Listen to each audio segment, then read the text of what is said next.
그냥 넘어가기는 그렇고 뭐 하나 하긴 해야 되겠는데, 이 서서히 때거리가 떨어지기 시작하네. 에이씨.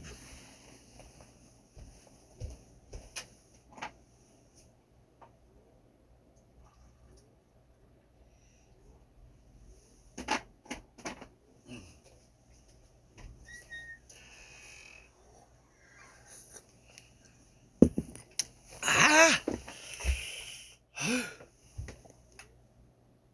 깔끔? 야, 머리 쳤어, 야. 뭐하노? 태구가. 아유, 이게 머리가 많이 쉬어지면 자주 쳐줘야 돼. 근데 뭐 게을러 빠져갖고. 어디 갔노? 아씨, 내 효자손. 여기 있다. 아씨, 이거 먹고. 아씨, 또 안경 어디 갔노?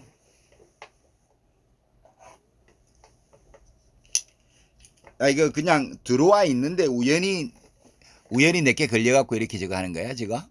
이게 뭐 따로 알림이 가거나 이런 건 아니지?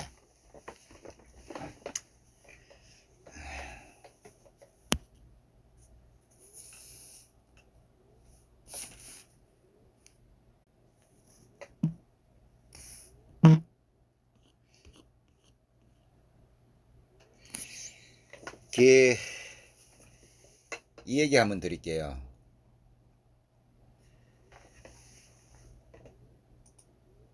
사실 이거는 아까 저거 하기 전에 뭐죠?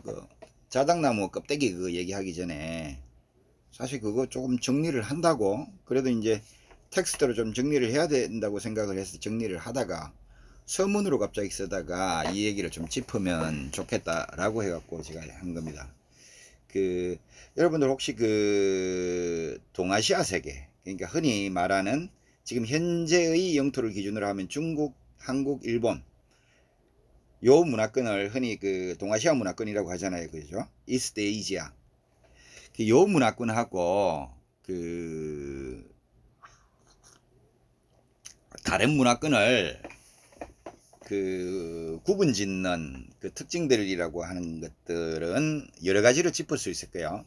여러 가지를 짚을 수가 있겠는데, 사상사라는 측면에서 뭐 거창하게 또 철학이라 그러면 좀 이상하고, 어쨌든 이 사람들의 사고방식 있잖아요. 사고방식이라는 측면에서 가장 주목을 해야 될 게, 제가 생각을 할 때는 음양오행설이라고 생각을 해요. 음양오행설이라고 생각을 하는데, 이 음양오행설이라는 게 무엇인가 이렇게 설명하면 또 복잡해질 것 같으니까, 어쨌든 이 음양오행설은 동아시아 문화권을 벗어나면 이와 비슷한 것은 사고방식은 좀 있을 수가 있겠지만, 이 음양오행설이라는 이거는 동아시아 문화의 특징이에요. 근데 문제는 이 음양오행설만 해도, 그러면 과연 이게 태고 쪽부터 동아시아 세계에서 있었느냐라고 할 때 이 문제가 좀 복잡해져요. 문제가 좀 복잡해지는데, 음양오행설, 우리가 알고 있는 이 음양오행설이라고 하는 것은 언제쯤 본격 태동을 하는가 하면, 중국 기준으로 하면 전국시대 말기, 그러니까 대략 기원전 300년에서 한 250년 사이, 이때 이 무렵에 우리가 생각하는 음양오행설이라는 게 태동을 한다라고 생각을 하면 돼요. 그러면 음양오행설이라는 게 무엇인가 하면, 제가 생각을 할 때는 이 우주가 태어나고 생성하고 사람이 생겨나고 삼라만상이 생겨나는 원리를 설명하는 과정에서 나온 것이 바로 이 음양오행설이라고 하는 겁니다. 단순히 생겨나는 것뿐만이 아니고 이것이 어떻게 변화 발전해 가는가를 설명하는 도구로서 이 동아시아 문화권에서는 바로 음양오행설이라는 걸 들고 나오기 시작했어요. 기원전 한 300년 무렵부터. 그러면 이거는 음양오행설이라고 하는 거는 음양설하고 오행설을 합친 겁니다. 이 음양설이라고 하는 거는 간단합니다. 그러면 내가 태어나고 나를 비롯해서 뭐 생물체라고 할 만한 것들, 이런 것들이 태어나는 힘을 음과 양의 두 가지 기운의 작용으로 설명을 하는 거예요. 이게 음양설이에요. 간단합니다. 그래서 사람을 기준으로 하면 내가 어떻게 태어나느냐. 양놈하고 순놈하고 안놈이 결합을 해서 태어난다는 거예요. 그래서 이 우주는 음기하고 양기 이 두 가지 기운이 있다 이거예요. 이 두 가지가 그 오묘한 그 조화를 빚어서 우주 삼라만상이 태어난다. 이런 식으로 설명을 하는 게 바로 음양설입니다.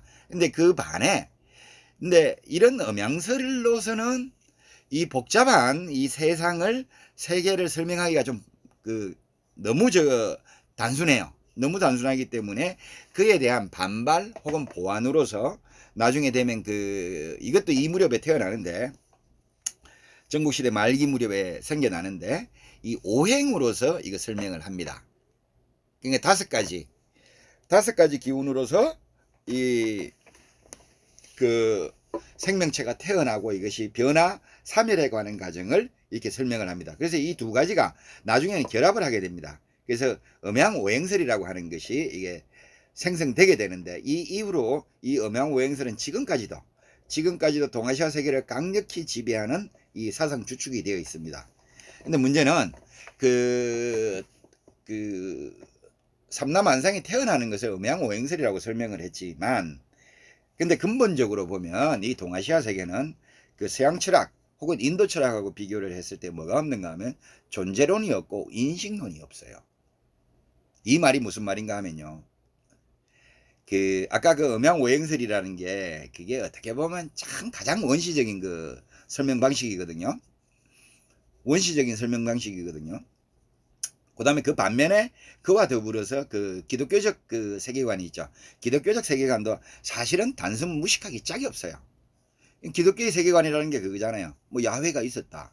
야훼라는 사람이 있으라 하니까 있고 막 이렇게 되잖아요. 그러니까 어떤 우리가 근접하기 힘들지만 그 존재를 부정할 수 없는 어떤 절대 신이라는 존재가 있어서 그 신의 의지에 의해서 이게 다 태어났다고 하는 거 아닙니까? 이게 어떻게 보면 음양오행설보다도 더 무식한 발상이죠.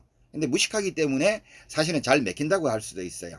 근데 이 우주론 인식론 존재론이 없다라는 게 무슨 뜻인가 하면 동아시아 원래 이 불교가 여기 도입되기 전에는 동아시아에서는 저게 없었어요.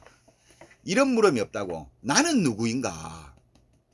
나는 어디에서 와서 어디로 가는가? 이 우주란 어떻게 태어났는가? 여기에 대한 설명이 없어. 물론 이 우주론에 있어서는 회남자 같은 것을 보면 아니면 여시춘추라든지 이런 것을 보면 뭐 아까 기독교의 세계관처럼 그와 비슷한 것이 있는데 이거는 정말로 단순 무식하기 짝이 없잖아요. 근데 이제 나는 누구인가? 내 존재를 규정하는 것은 누구인가? 라는 이 존재론, 특히 존재론에 있어서는 존재론은 원래 동아시아 세계에서는 없었다고요. 여러분들 한번 봐봐요. 공자가, 맹자가, 순자가 나는 누구인가 물었어요? 단 한 번도 물은 적이 없어. 근데 대신 여기 동아시아 전통 사상 체계에서는 그런 거는 하찮은 물음에 불과해. 그런 거는 물을 필요가 없어. 대신 내가 어떻게 살아가야 되는지 도덕 철학만이 중요해요. 도덕 철학만이 중요하다고요. 근데 갑자기 내가 이 얘기 하려고 했던 거 아닌데 이 얘기 하려고 했던 건 아닌데 어차피 중구난방이니까 동아시아 세계에서는 세계를 다른 세계와 구분 짓는 것 중에 가장 큰 특징 중에 하나가 존재론, 우주론, 인식론 이런 게 없었다라는 거. 근데 이거는 불교가 들어오면서 완전히 달라집니다. 예컨대 불교가 뭘 바꿔놓는가 하면 존재론을 바꿔놓잖아요. 나는 누구인가라고 했을 때 나는 어떻게 존재를 하느냐라고 했을 때 불교의 연기론 같은 게 있잖아요. 이건 뭐 근본적으로 뒤흔들어 버리잖아요. 뭐 예컨대 뭐 연기론 이런 거 많이 설명을 하죠. 내가 어떻게 존재를 하는가? 나 아닌 다른 것들 타자들 때문에 존재한다 그러잖아요. 너가 있고 그들이 있기 때문에 내가 존재한다라는 거 아니에요. 그죠? 이것이 있기 때문에 저것이 있기 때문에 이것이 있다라는 거 아니에요. 그죠? 이것이 지금 차인데 차 아닌 것이 있음으로 해갖고 차가 있는 거 아니에요. 이런 식으로 불교가 들어오면서 완전 인식론 체계 자체를 근본적으로 변화시키게 됩니다. 그래서 여기서 가장 민감하게 반응을 했던 것이 역시 불교가 도입하고 나서 특히 선종이 유행하고 나서 기존의 유학자들이 민감하게 반응할 수밖에 없어요. 왜냐하면 가만히 보니까 요거 막 드립다 했거든요. 불교 저놈들 상놈들이라고 부모, 애미 애비도 몰라보고 임금도 몰라보고 해요. 요건 해놨는데 이 가만보니까 우리가 없는 것을 강력한 것을 갖추고 있잖아요. 바로 존재론을 갖추고 있잖아요. 그죠? 존재론을 갖추고 있기 때문에 여기에 대해서 일대 위기감을 느낍니다. 불교를 욕을 하면서도 내가 못 가진 강력한 무기를 갖고 있으니까. 그래서 이제 여기서 자기들이 들고 일어나잖아요. 결국은 어떻게 되느냐? 저기는 존재론이 있는데 우리는 존재론이 없다. 그래서 결국은 유학도 존재론을 만들게 되잖아요. 그것이 바로 성리학이라고 하는 겁니다. 리라고 하는 게, 예? 성리라고 하는 성과 리를 따지기 시작한 게 바로 존재론을 따지기 시작한 거예요. 그리고 또 하나 그 동아시아 세계하고 그 다른 세계를 구분하는 데 있어서 아까 제가 말씀드렸다시피 음양오행설이라는 게 있어요. 이 음양오행설은 왜 중요한가 하면요. 이 음양오행설은 그 전국시대 말기에 태동하고 나서 이것이 본격적으로 착근하기 시작한 거는 아무리 봐도 제가 봐서는 그 한나라 때, 전환시대 때 초창기예요. 이 무렵에 동중서라는 사람이 등장을 하고 동중서에 맞서서 이 사람은 그 유교의 학파 중에서도 춘추라는 그 경전을 중시를 해갖고 춘추학파인데 이 사람은 공양학파이거든요. 그러니까 이 우주 삼라만상 이런 모든 현상을 갖다가 신비론적이고 이런 식으로 좀 해석을 해요. 이 공양학파라고 하는 게. 그 다음에 그에 맞서서 이제 공양학파라는 게 있고 또 그 다음에 뭐 좌전학파라는 게 있고 이렇게 등장을 하기 시작하는데 어쨌든 이 음양오행설이 그 추연이라는 사람, 전국시대 말기 인물인 되게 순자하고 비슷하게 살았던 것 같은데 그 추연이라는 사람이 등장을 하고 나서 음양오행설을 일대 혁명을 일으키면서부터 이제 유학에 침투를 해서 이 유학이든 어디든 간에 뭐 불교까지도 나중에 침투를 하게 되죠. 이 모든 원리를 음양오행설로 설명을 하는데 이 음양오행설이라고 하는 게 중요한 것은 그 제가 그 저번에 그 동아시아 건축 세계를 얘기를 하면서 그랜드 디자인이 있다라고 말씀을 드렸잖아요. 그죠?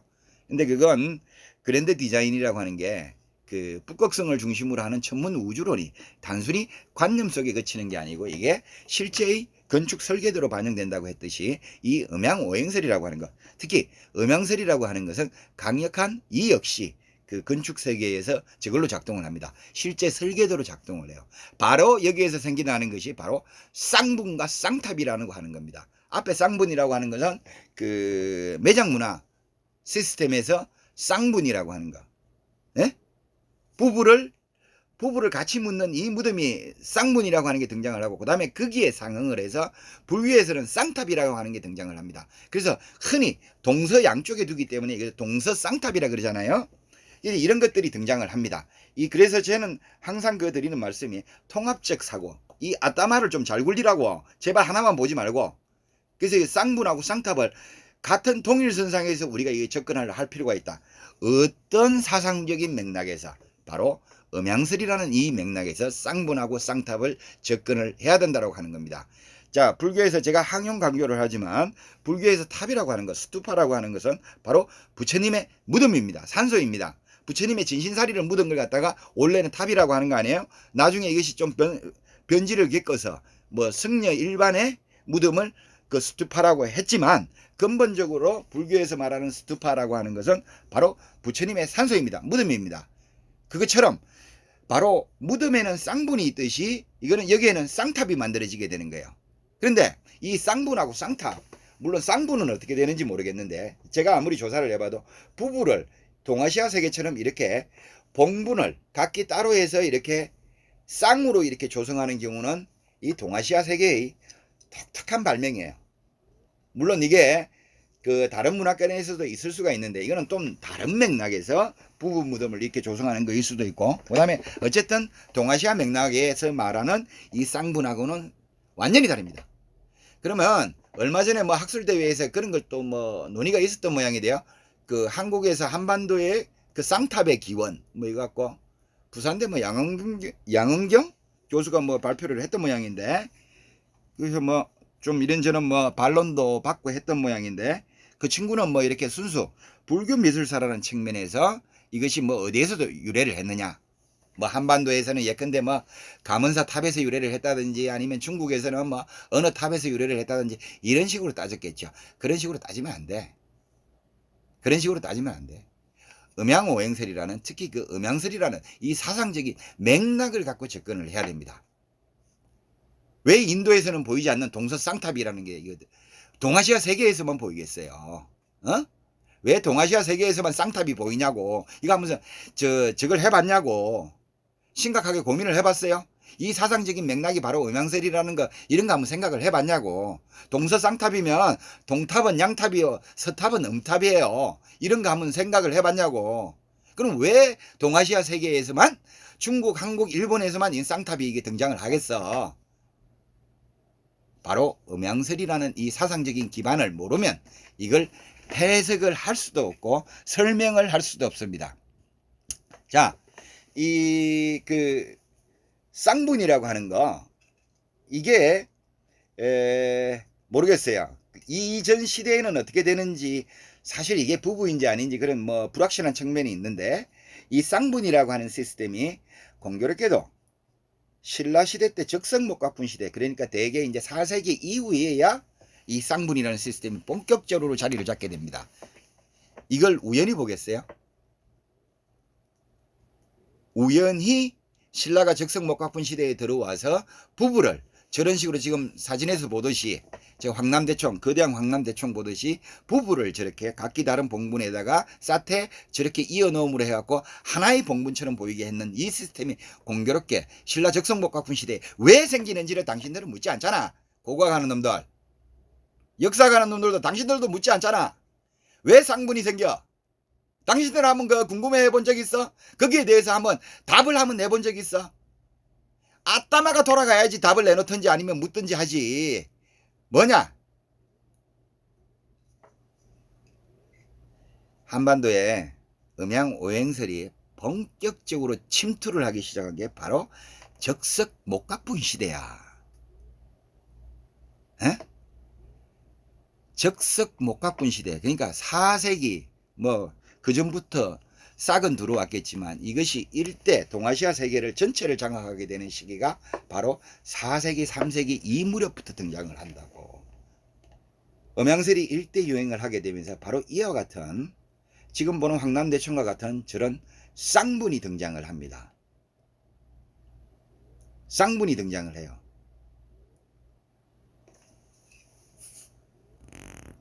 쌍분이 등장을 하니까 조금 있으니까 그 뒤에 불교가 도입이 되죠. 그죠? 불교가 도입이 되니까 어떻게 해야 되겠어? 아까 스투파를 부처님의 무덤이라고 했잖아. 부처님의 무덤을 어떻게 만들어야 되겠어? 쌍분으로 역시 만들어야 될 거 아니야. 동아시아 세계니까.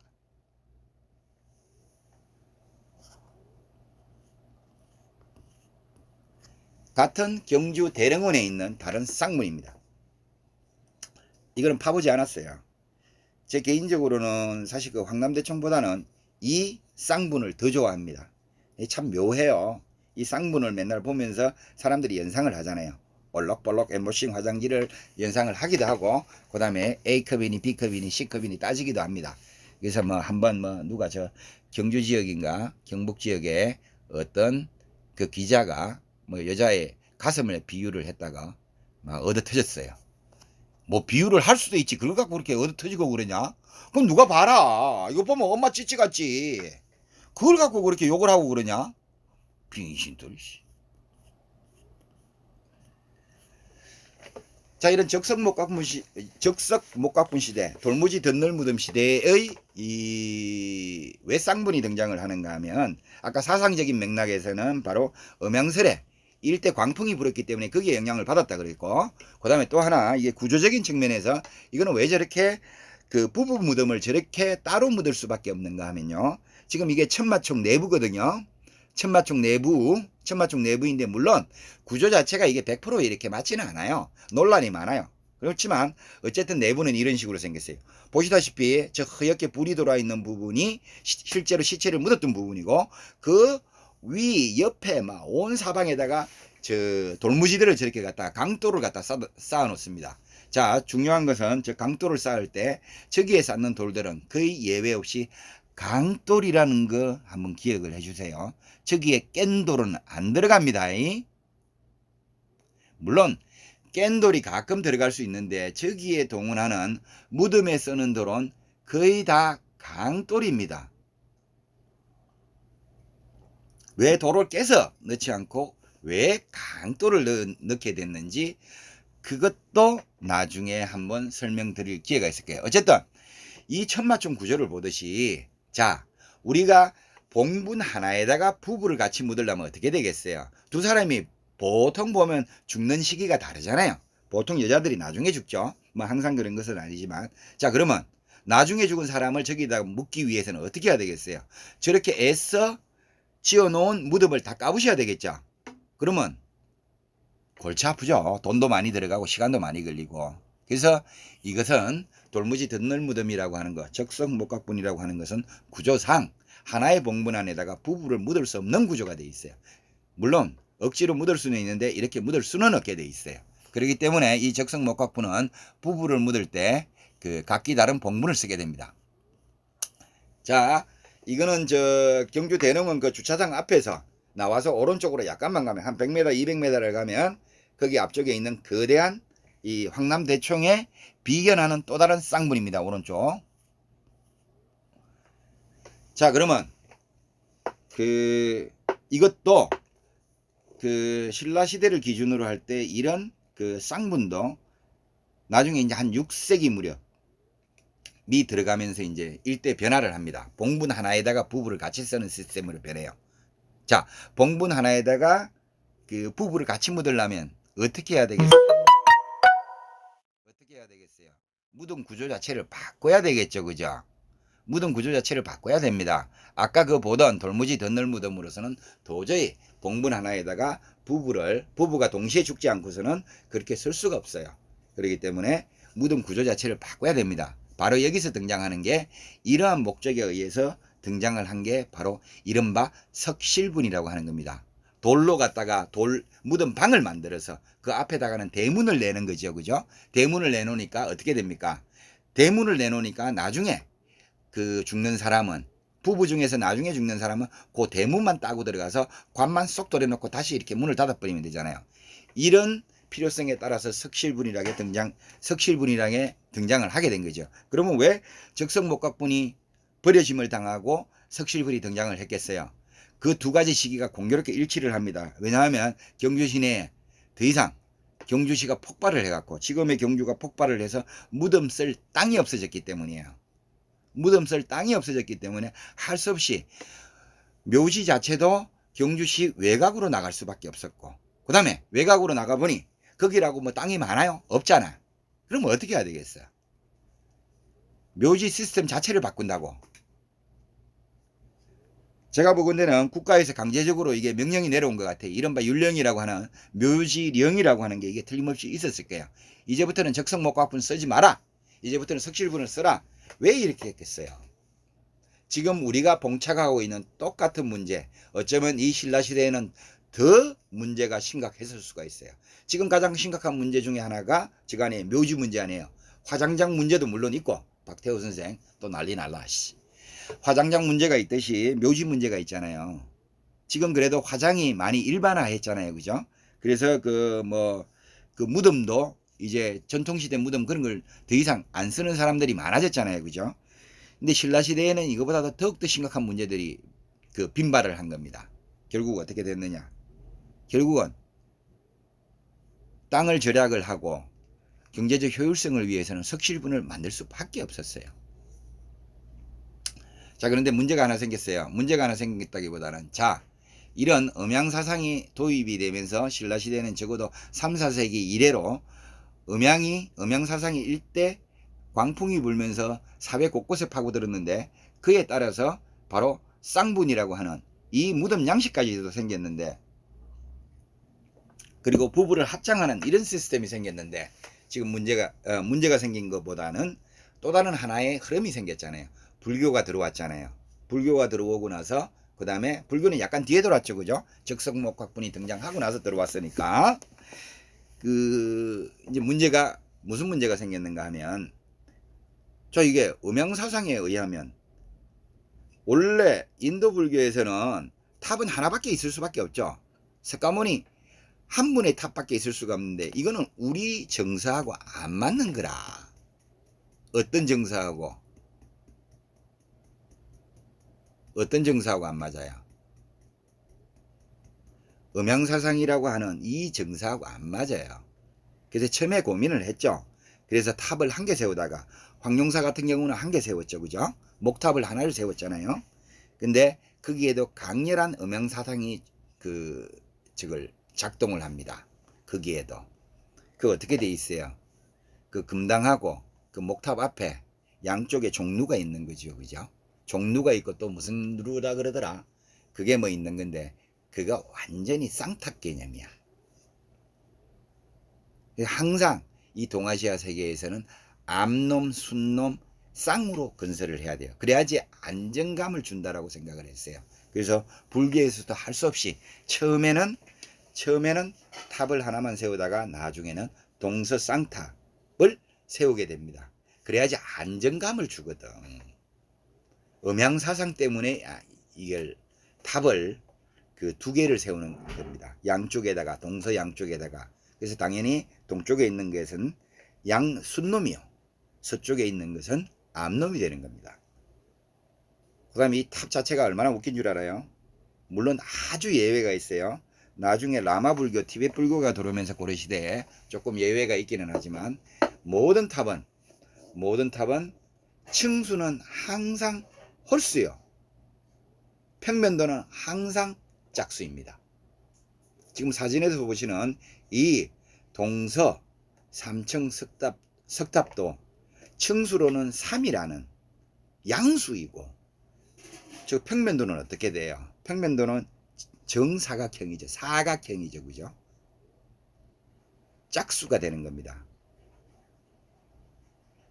그래서 이 스투파라고 하는 것은 사실은 남성의 상징물이기도 해요. 하늘로 우뚝 솟은. 뭐 이것도 옛날에 얘기했더니만 막 조계종 뭐 관련 신문에서 막 불교 뭐 모독했다고 막 씻고 그러던데 정말 참 무식하기 짝이 없는 그런 정말로 에이고 어쨌든 그래요. 이 음양사상이라고 하는 게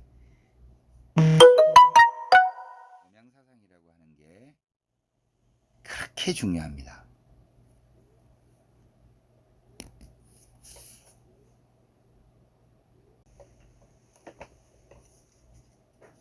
음양사상이라고 하는 것은 단순히 저걸로만 그친 게 아니에요. 그냥 우리의 관념 속에서만 그친 게 아니고 실제 설계도로서 곳곳에서 강력히 침투를 해서 힘을 발휘를 하고 있었던 겁니다. 누구? 동시사망. 내도불. 대형분에서 그 박태호 선생님이 대형분에서 그냥 큰 무덤에서 작은 무덤으로 이행은 불교 전례 및 사찰 조형과 연결하는 견해가 뭐 있다 이 뜻이죠. 아니 뭐 물론 그렇게도 설명할 수도 있겠죠. 그죠? 그렇게도 설명할 수도 있겠죠. 그럼 우리는 뭐 특히 고고학하는 놈들 그러잖아요. 무덤이 커야지 그 나라가 국력이 셌다고 말을 하잖아요. 이거 양놈들도 그렇게 말을 해. 국가의 뭐 태동 지표를 알려주는 것으로서 그 큰 무덤 같은 그런 대형 건축물들을 축조를 했느냐 안 했느냐를 그 기준으로 해서 이것이 그 인류학에서 말하는 스테이트 단계인가 안스테이트 단계인가 치프덤 단계인가 뭐 이런 걸 갖다가 판별하는 기준으로 많이 삼아요. 거기에 영향을 받아갖고 한국 고고학계도 그런 식으로 설명을 하고 자빠졌어. 뭐 양놈들이 그러면 리차드 기어친이 뭐 이런 놈들이 양놈들이 유명 말을 하면 뭐 그게 다 맞아. 개소리 좀 하지 마. 걔들이 물론 그런 식으로 대형 건축물 대형 토목 건축을 일으키는 걸 그 국가 성립의 지표로 삼는 거는 어느 정도 이해는 해요. 왜냐하면 그걸 쌓으려면 그것을 힘을 강제로 동원할 수 있는 그 정치체 폴리티컬 폴리티가 있어야 되니까. 그래서 그걸 국가 지표로 삼는데 그 웃기는 얘기야. 그것도 옛날 구닥다리야. 그 설명 하나도 안 돼. 걔 족같은 소리 좀 그만 좀 해. 이제 그거 안 맞아.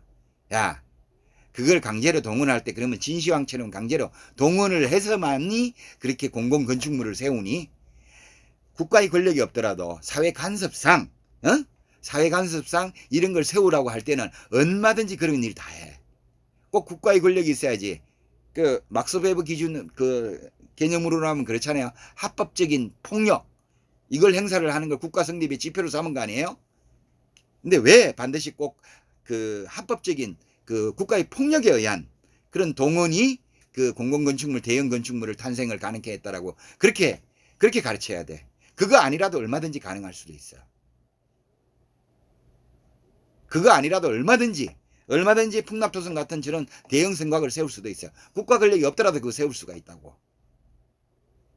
그러니까 제발 이제 헛소리들 좀 그만 좀 해. 고청고분이 등장해야지 국가 권력이 뭐 등장한 지표다. 그래서 신라에서는 고청고분이 등장한 3세기 4세기 그 적성목각본 황남대충 저런 걸 만들어야지 신라가 왕국 고대 왕국다운 왕국이 됐다고. 그런 헛소리들 제발 좀 하지 마 이제. 아들 그냥 뭐 이거는 저거 아니야. 힘 자랑해갖고 이거 센 놈들이 진짜 센 놈이라고. 이거 센 놈이 진짜 세. 웃기는 소리 그만 좀 해. 야, 이런 놈들 부리는 놈들은 요만한 놈들이야. 에? 그 힘으로 저거 하는 놈들은 아무것도 아니야.